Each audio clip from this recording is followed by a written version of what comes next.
அனைத்து தரப்பு மக்களும் தளபதி மு.க. ஸ்டாலின் தான்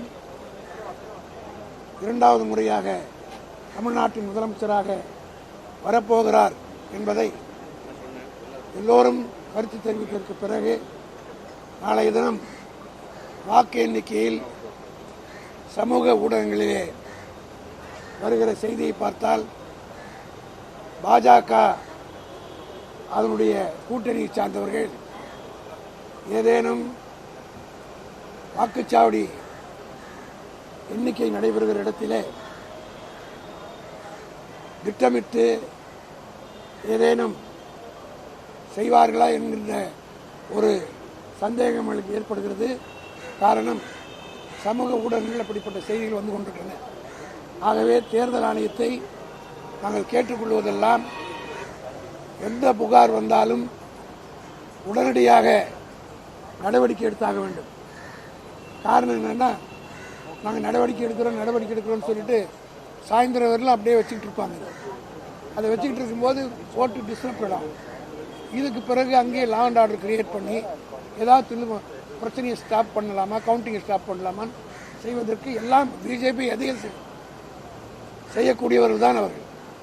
ஆகவே தமிழ்நாட்டிலே திராவிட முன்னேற்ற கழகத்தினுடைய செயல் வீரர்களும் கூட்டணி தோழர்களும் கடந்த 2 ஆண்டு காலமாக தளபதி மு.க. ஸ்டாலினுடைய வழிகாட்டுதல்படி எல்லா பணிகளையும் வாக்கு சேகரத்திலிருந்து எஸ்ஐஆர் விவகாரத்திலிருந்து மிக சிறப்பாக கையாண்டு வெற்றி பெறுவதற்குரிய எல்லா சூழ்நிலையும் உருவாக்கி விட்டார்கள். இதை கடைசி நேரத்தில் ஏதேனும் அதிகாரத்தை கையில் வைத்துக் கொண்டு இருக்கிற பாஜக தேர்தல் ஆணையம் அதுக்கு பி டீமாக செயல்படுகிறது என்பது நான் மட்டும் சொல்லவில்லை, இந்தியா பூராவும் இருக்கிற அனைத்து எதிர்க்கட்சியும் இந்த குற்றச்சாட்டு தான் சொல்கிறது.